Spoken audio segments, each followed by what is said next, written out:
So the next stage with learning to understand the basics of Qigong practice is to understand that we have to learn how to move while sustaining all of the qualities that we discussed in our standing practice Wuji. I mean, most of the actual energetic work, the change, the circulation, the Qi building, a lot of it takes place, or most of it takes place during the static postures, the standing practices of Qigong. But there are also these moving exercises to learn to shift Qi through the body. They partially work by opening and twisting the tissues and changing the energetic pressures through the body, but they also work by realigning the center between the lower and middle dantians, as we discussed previously. The key thing to understand is that Qi is quite fragile, for want of a better word, you know. It's like your body can contain, build and circulate this substance, this energy that we're trying to build, this Qi. And that's not so hard to do if you have the correct principles in place for standing. But then the problem is that people will get everything set up, all of the correct qualities in place, and then as soon as they start to move, all of those qualities disappear. And as much as anything, that's because they don't have the correct way of moving, the right level of efficiency. I mean, there's a big trend these days, isn't there, in studying movement arts, you know, how to move efficiently, how to use the muscles efficiently, things like CrossFit and the movement, the sort of natural body awareness movement we're seeing coming out at the moment. But every art has its own way of moving, and Qigong is no exception. So we need to understand how does Qigong maintain all of these qualities while it's moving. Yeah. In order to do that, we generally start in most systems with a very basic and simple set of movements, and the system I teach is no different. It has a series of exercises called the Ben Qi Gong, which essentially means fundamental or foundation exercises. Okay, they do move Qi through the body, and actually the exercises can go quite deep with how far you can take them. They can be used to build, store and move Qi within the body. But in the early stages, as much as anything, they're teaching you about efficient body movement. Yeah. The first one of these is called compressing the pearl. Yeah. And we begin it down in the closed position, closed to the earth, remember, yeah? So the center of gravity is based in the lower abdomen. So too high is no good as a starting point. So now my center of gravity is here, yeah? And I lower myself down. Now the center of gravity is here. Too low is no good either. Some people really want to punish their legs while they do Qigong, thinking it will build more Qi, but it's not true. It will just push it too low. Center of gravity wants to be in the lower abdominal region, yeah? So I settle into the kwa, yeah? And I bring the hands in front of the lower abdominal area, the lower dantian, okay? Lao Gong, the center of the palms, must face Lao Gong, yeah? The reason Lao Gong faces Lao Gong is after a while, when your Qi builds to a high enough degree, when I open Lao Gong, okay, there's a certain degree of magnetic squeezing that takes place.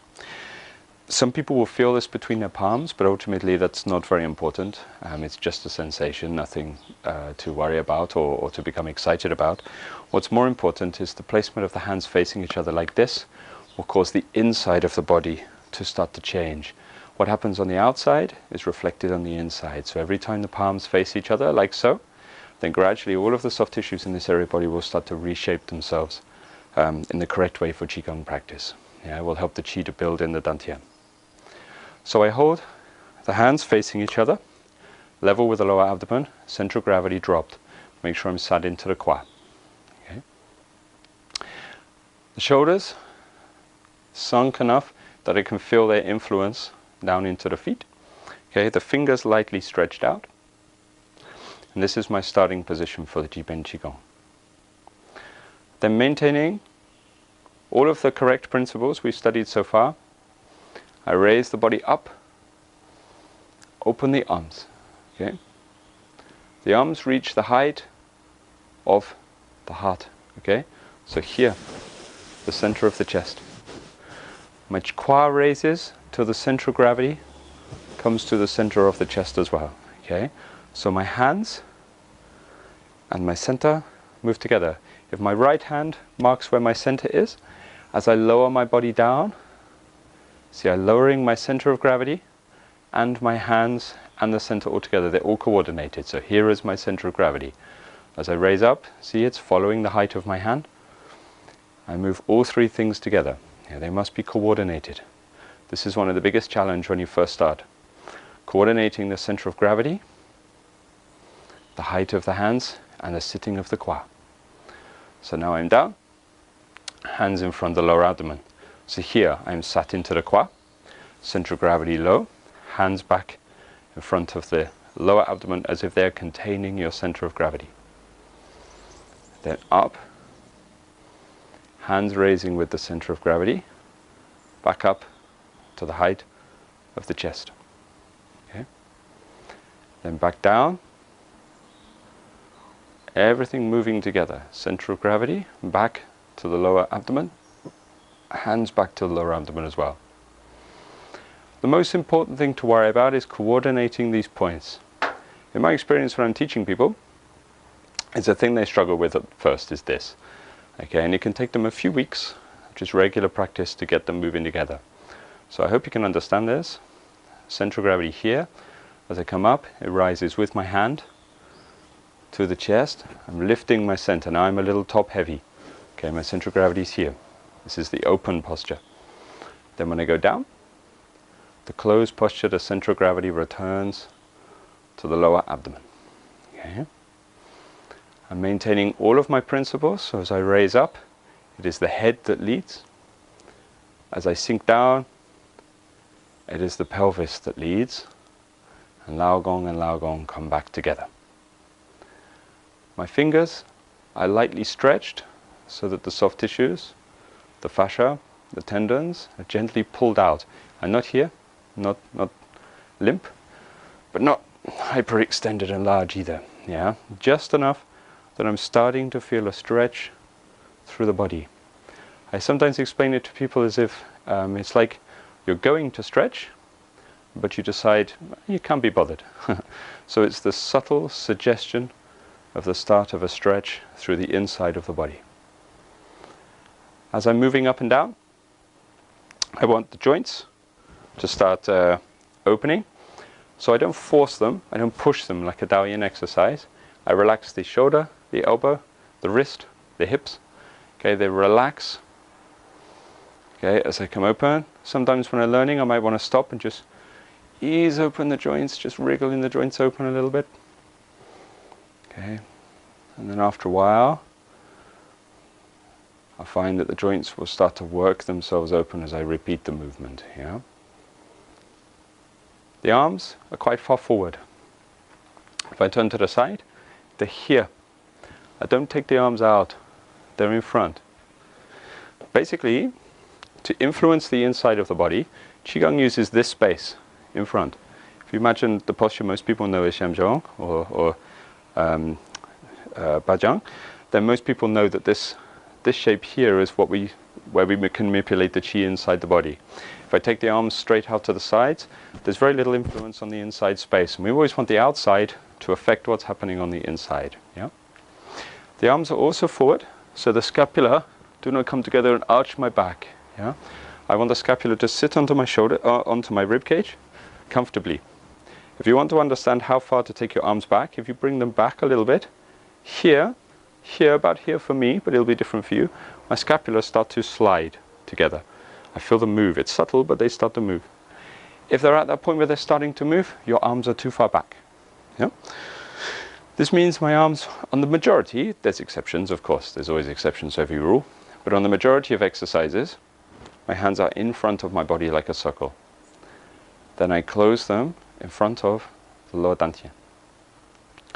So see if you can see the difference. This is correct at the moment. Center of gravity matches the height of the hands. Okay, the kwa lowers the center of gravity down. So it's like I'm sinking that center to the lower dantian as I go down, and allowing it to rise up to the middle dantian, to the chest cavity as I go up. Yeah? This is great. Now see if you can see this is wrong. Now my center my hands do not match. See, as I'm raising now, so my center is coming to the chest before the arms. Now I'm sinking. There's a disconnect at this point. Yeah, hopefully you can see that. If you can't, then don't worry, just keep rewatching and give it a go. But right now I'm doing the exercise wrong. I'm doing it in a common error, a way that is a common error for people in the Qigong world. This way that is wrong feels quite nice actually, because it's sort of soft and ripply. You know, it can feel quite pleasant. Everything is open, everything is rippling. But what's happening is essentially I'm disconnected. My center is disconnected from the hands at this time, meaning that I'm not building the correct pressures and the correct shapes inside the body. Yeah, forget beauty, go for functionality. So back to doing it properly. Front of the dantian, less soft. Center up to the chest, hands at the right height, and then lowering my body down, back down to the lower dantian. Yeah, I come up, hands reach the height of the chest. Okay, center of gravity here. I lower my body down. Okay. Do not trap your elbows. Let them out a little bit. If you sink the scapula and spread the body correctly in the right way on the back, then spaces will open under the armpits. Never deliberately open space under the armpit, because you'll manufacture a sort of tense shape. But just keep it in mind and keep sinking, and eventually it will open and your elbows will tug away a little bit to create a little bit of space. If you look at how I line up my body, my elbows are always on the outside of my hands. So what I mean by that is they're not here. This is elbows on the inside of the hands. Elbows on the inside. So again, I'll do a common error. Elbows are now outside of the hands. Okay, elbows are now inside of the hands. See the error? Elbows are outside. Elbows are inside. So this is wrong. This is an error. Don't copy this as the correct one, yeah? So here, see my elbows are on the outside as I come up? Outside of my hands, yeah? Inside of my hands, outside of my hands. Now I keep them on the outside of the hands as I come down. See, outside. The elbows are on the outside, basically to make sure that the channels line up correctly and there's still a circular shape that's pushing into this space to control the chi on the inside. As soon as the elbows come in like this, I disconnect. Okay? There's no orbit, no circle, no pushing into the hands. The inside of the body will actually disconnect. It's almost like all of the soft tissues inside and the chi will go slack. It's like you just unwound them or something on the inside, yeah? If you train a while, you'll feel it. You'll be able to feel when things unwind and when they're together, yeah? So out, elbows on the outside of hands, center lower down. So already there's quite a few principles. This is why, in my opinion, lots of Qigong movements are very simple. I mean, essentially I'm raising up and down, moving my hands in and out from the abdomen. But if the movement was any more complicated, then applying the principles would be an absolute nightmare. Yeah, it is the principles that are important. And when you're looking at what someone's doing in Qigong, really, to understand the quality, you want to look to see whether these principles are inherent in what they're doing. It's not the complexity of the movement, nor the beauty. It's how well are all of these things being maintained while they're moving. Okay?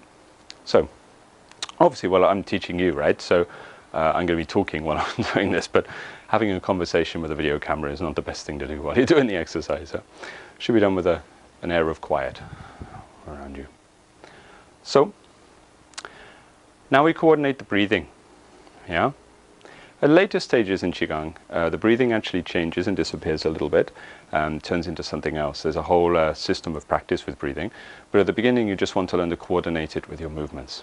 So normally when you open, there are exceptions, but generally you breathe in as I open. It's easy to understand why. The gentle lifting of the shoulders spreads the lungs inside the chest cavity opens. That's a good time to absorb the air. Also, as we breathe out, the chi tends to pressurize a little bit, so we tend to combine that with any squeezing or sinking movements to help the pressurization of this energy inside the body. I should add a footnote there. When I say pressurize, I mean gently. Yeah, not squeeze like this. Yeah, that's not so good for your health. You'll end up with hemorrhoids and all sorts of problems. Just gently pressurize in the body. Yeah. Same when I come up. When I open the chest, don't open the chest. It's not a stretch. It's not a stretch. It's more like when I raise because it's soft, repetitive movements, it's almost like teasing something open, you know, so gently the inside of the chest cavity will start to open, yeah, over a period of time. Do everything over time. So, from lower dantian, I breathe in through the nose, elbows on the outside of the hands. Breathe out as I sink, out through the nose still, back to the bottom. Then breathe in through the nose. Open Lao Gong, make sure the center of the palm is stretched. Don't worry about the fingers so much as the center of the palm. If I stretch the fingers, the center of the palm doesn't necessarily open, but if I open the center of the palm, the fingers stretch. Okay, just a little pointer for you. Keep Lao Gong open so that the space at the center of the palm can influence the inside of the body. Then breathe in as we raise. Breathe out as we fold back into the closed position. Okay, using all the principles we've already discussed of using the kwa. Breathe in. Breathe out. My body is not tense at this stage. Not tense, but not switched off, not slack. Elasticated, a little pulled, yeah? Qi moves through various mechanisms, one being the breath, another being the mind, and some of the more passive ones are a change of pressure, hence the reason we're trying to engage a little bit of a pressure inside the body, something I'll explain later, and also through conduction. Okay, the Qi conducts almost like an electrical fluid through the body, so in order to get everything conducting, it needs to be connected. Nothing will conduct or transmit through this body.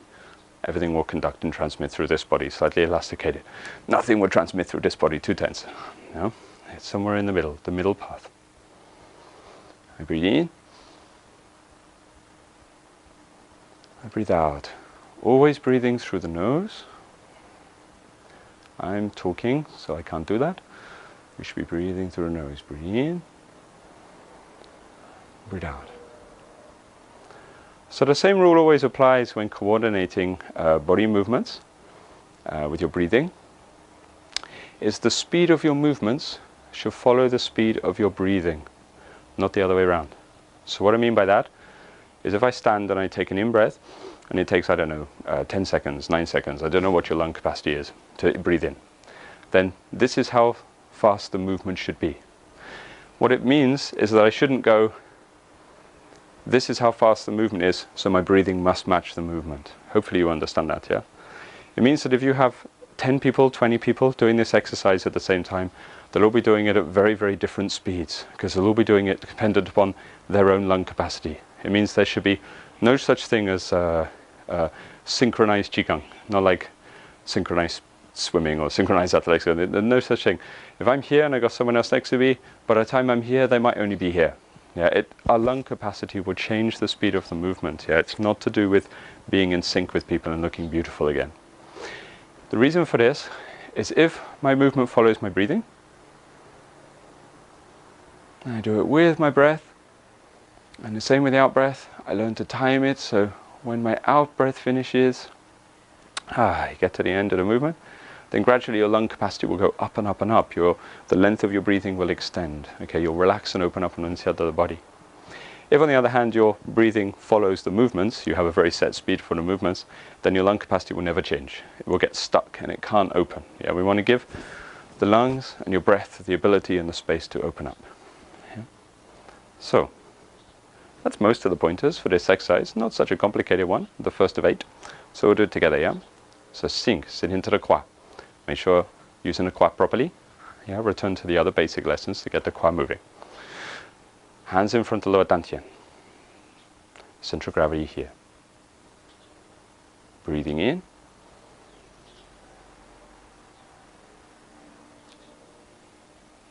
Breathing out. Coordinate in the center, the sink of the kwa, the containment of the qi. And breathe in. Raise up the kwa. Center with the hands. Everything open, not back, it's open. And then down. Breathe out, sink into the kwa. Hands back to the dantian. Breathe in. And breathe out, seeing down into the core. Okay, so when you finish this exercise, afterwards we'll do a follow through and you can see roughly how long to spend on it. But after you finish, just release the hands back down into the Wuji posture you've been learning. Okay, this is our rest posture between each of the exercises. That's the compressing the po, the first of the Ben Qi Gong.